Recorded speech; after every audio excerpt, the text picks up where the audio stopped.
Friends good morning. So సమాసాలు continue చేస్తున్న కర్మాధారయ సమాసం విశేషణమునకు నామవాచకమును కలిపి చెప్తే విశేషణం అంటే గుణానికి నామవాచకమును కలిపి చెప్తే దానిని కర్మాధారయ సమాసం అంటారు. ఇక్కడ నల్ల రాయి అనేది నామవాచకం, నల్ల అనేది విశేషణం, నల్లదైన రాయి. సో దిస్ ఈస్ ద సమాసం కర్మాధారయ సమాసం. సో దీన్ని ఫస్ట్ దాన్ని పూర్వపదం అంటారు, సెకండ్ దాన్ని ఉత్తర పదము అంటారు. సో అయినా ఒక బ్లైండ్ మార్క్ ఏంటిదంటే అయినా అని వస్తే కర్మాధారయ సమాసం. మనకు ఇందులోనే విశేషణ పూర్వపద కర్మాధారయ సమాసం ఉంటే విశేషణ ఉభయపద అండ్ ఉత్తర పదాయస మనకు ఉంటాయి. సమాసాలు బాగా నేర్చుకోవాలి. లోతు బావి అనేది నామవాచకం, లోతైన బావి ఎలా ఉంది, లోతుగా ఉంది.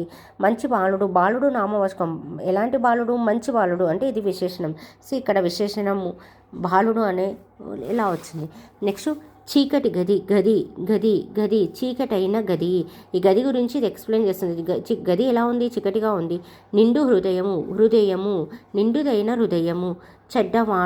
చెడ్డనైన వాడు చెడ్డవాడు, ఆయన ఎలాంటి వాడు, చెడ్డనైన వాడు. హృదయం ఎలా ఉంది, నిండైన ఉన్నది. సో రకాలు. సో ఇందులో ఎన్ని రకాలు ఉన్నాయి అంటే విశేషణ పూర్వపద కర్మాధారయ సమాసం, విశేషణ ఉత్తరపద కర్మాధారయ సమాసం, విశేషణ ఉభయపద కర్మాధారయ.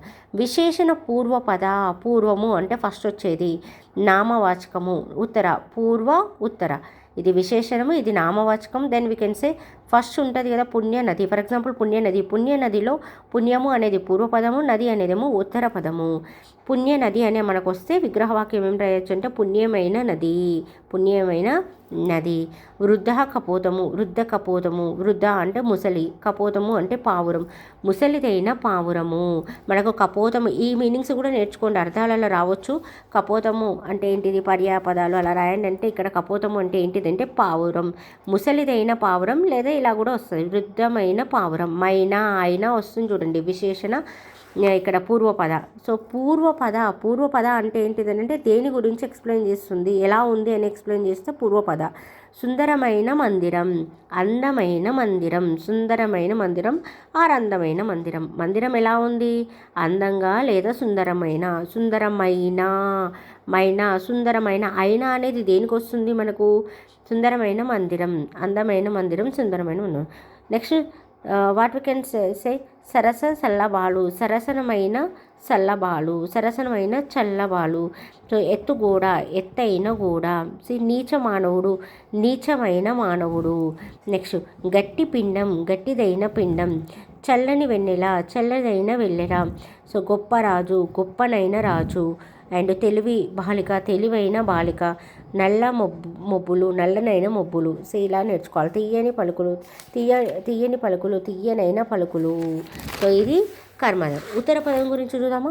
విశేషణ ఉత్తర పద కర్మాధారయ సమాసం. విశేషణ ఉత్తర పద.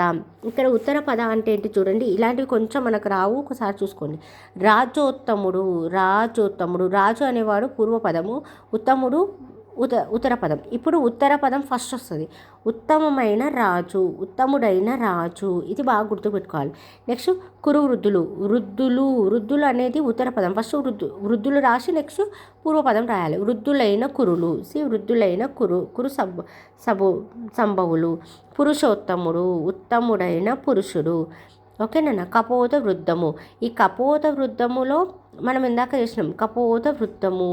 సో వృద్ధమైన కపోతం లేదా పావురము. ఓకే. ద్వంద్వ సమాసం already I have explained, and ద్విగు సమాసం also already I have explained, and next one బహువీరి సమాసం also I have explained. And next విశేషణ ఉభయపద కర్మాధారయ సమాసం. మరి ఉత్తర పదం అంటేనేమో సెకండ్ వచ్చేది, విశేషణ పూర్వపదం అంటే ఫస్ట్ వచ్చేది. మరి ఉభయ పదం అంటే ఏంటంటే ఇందులో రెండు ఉంటాయి, మృదు మధురం. ఇది కూడా చెప్పినా మళ్ళొకసారి చూసుకొని మృదునైనా మరుదనమైన అంటే రెండింటికి అయినా అని వస్తుంది. ఎత్తునైనా పల్లనైనా, చిన్నదైనది పెద్దనైనది, సరసనైనది సల్లబాలు. ఇది ఆల్రెడీ చెప్పిన ఒకసారి చూసుకోండి. Next what we can say here ఉపమాన పూర్వపద కర్మాధారయ సమాసం. ఉపమాన పూర్వపద కర్మాధారయ సమాసం. నేను హింట్స్ రాసుకున్నా. వంటి, వలె, లాంటి వస్తే ఉపమాన పూర్వ. ఇందులో ఉపమానం ఉపమేయం మనం నేర్చుకోవాలి ఫస్ట్. ఉపమానం అంటే ఏంటిది? దేనితో పోలుస్తున్నామో దానిని ఉపమానం అంటారు. మనం దేనితో పోలుస్తున్నాము? దేనితో. ఒక నిమిషం మళ్ళీ చెప్తాను నేను. ఉపమేయం ఏ వస్తువునైతే మనం వర్ణిస్తున్నాము, ఏ వస్తువు అయితే వర్ణిస్తున్నాం, మీకు ఒకటి అర్థమవుతుంది, ఇది గుర్తుపెట్టుకోండి. మనము దేనితో అయితే పోలుస్తున్నామో దాన్ని ఉపమానం అంటారు. ఏ వస్తువునైతే మనం తీసుకుంటున్నామో దాన్ని ఉపమేయం అంటారు. చూడు మీకు ఒకసారి. ఆమె ముఖం చంద్రబింబం వలె ఉంది. నేను ఒక విషయం చెప్పిన, వలె, వంటి, లాంటివి గుర్తుపెట్టుకోవాలి. వలె అని వచ్చింది. ఆమె ముఖం దేంతో పోలుస్తున్నాం? చంద్రబింబతో. ఇది ఏమవుతుంది? ఉపమానం అవుతుందా, ఉపమేయం అవుతుందా? దేనితో పోలుస్తున్నాం? ఉపమానం. ఇదేంటిది? ఉపమానం. ఎవరిని పోలుస్తున్నాం? ఆమె ముఖం. ఫర్ ఎగ్జాంపుల్ సీత అనే ఆమెను తీసుకున్నాం. సీత ముఖం చంద్రబింబం వల్ల ఉంది. సీత అనేది ఉపమేయం అంటారు. ఇది బాగా గుర్తుపెట్టుకోవాలి. దేనితో పోలుస్తున్నామో దానిని ఉపమానం అంటారు. ఎవరినైతే పోలుస్తున్నామో దాన్ని ఉపమేయం అంటారు. Keep it in your mind. ఈ రెండు బాగా కన్ఫ్యూజ్ అవుతాం. ఇది ఇటు వస్తుంది. ఓకే. చాక్ పీస్ సిగరెట్ వల్లే ఉన్నది. చాక్ పీస్ని దేంతో పోలుస్తున్నాం? సిగరెట్. కాబట్టి ఇదేంటిదంటే ఉపమానం. చాక్ పీస్ అనేది ఉపమేయం. నెక్స్ట్ పాల నవ్వులు. పాల వంటి నవ్వులు. నేను ఇందాక బ్లైండ్ మార్కులో వలె, వంటి చెప్పిన. పాల వంటి నవ్వులు ఎలా ఉన్నాయంట? పాలలాగా ఉన్నాయంట. ఇప్పుడు వేటిని పోలుస్తున్నాం? నవ్వులను పోలుస్తున్నాం కాబట్టి ఇది ఉపమేయం. వేటితో పోలుస్తున్నాం? పాలతో పోలుస్తున్నాం కాబట్టి ఉపమానం. సో ఇక్కడ గుర్తుపెట్టుకోవాల్సింది ఏంటిది అంటే ఉపమాన పూర్వపద. ఉపమానం ఫస్ట్లో రావాలి. చూడండి, పాల అంటే ఉపమానం ఫస్ట్తో వచ్చింది. సిగరెట్, చాక్పీస్ అనేది ఉపమేయం. ఐసా. ఇప్పుడు ఇక్కడ నేను ఎగ్జాంపుల్స్ ఇస్తే చూడండి. మేఘశ్యాముడు. మేఘం వలె నల్లనివాడు. శ్యాముడు అంటే నల్లనివాడు. మన సమాసం ఏంటిది? ఉపమాన పూర్వపద సమాసం. ఉపమానం అనేది పూర్వపదం అంటే ఫస్ట్ రావాలి. మేఘం వల్లే నల్లనివాడు. ఆయన నల్లగా ఉండు. ఎలా ఉండు నల్లగా? మేఘం ఎట్లా నల్లగా ఉంటుందో అట్లా నల్లగా ఉండు. మెరుపు తీగ. ఈ క్వశ్చన్ నేను షార్ట్లో ఇచ్చినా మీరు ఆన్సర్ తెలియకపోతే ఇక్కడ చూసుకోవచ్చు. మెరుపు తీగ, మెరుపు వంటి తీగ. తీగ ఎట్లుందంట? మెరుపులాగా ఉంది. మెరుపుతో పోలుస్తున్నాడు కాబట్టి ఇది ఉపమానం, ఇది ఉపమేయం. తేనె పలుకులు. తేనె లాంటి పలుకులు. ఈ పలుకులు ఎలా ఉన్నాయి? తేనె వలె ఉన్నాయి. మేఘఛాయ. మేఘము వంటి ఛాయ. నెక్స్ట్ ఇందు వంటి సుందరములు. నెక్స్ట్ ఉపమాన ఉత్తర పద కర్మాధారయ సమాసం. ఇప్పుడు ఏంటిది? ఉపమానం అనేది ఎక్కడ రావాలి? ఉత్తర పదంలో అంటే సెకండ్ రావాలి. పాద పద్మాలు. పద్మాల వంటి పాదాలు. ఆమె పాదాలు ఎలా ఉన్నాయి? పద్మాలలాగా ఉన్నాయి. భార్యామణి. ఇది షార్ట్లో ఇచ్చిన ఇక్కడ ఆన్సర్. భార్యామణి.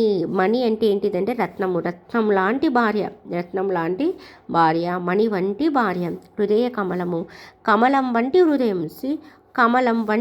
హృదయం దేంతో పోలుస్తున్నాడు? కమలంతో పోలుస్తున్నాడు. కానీ ఇది ఎక్కడ ఉంది?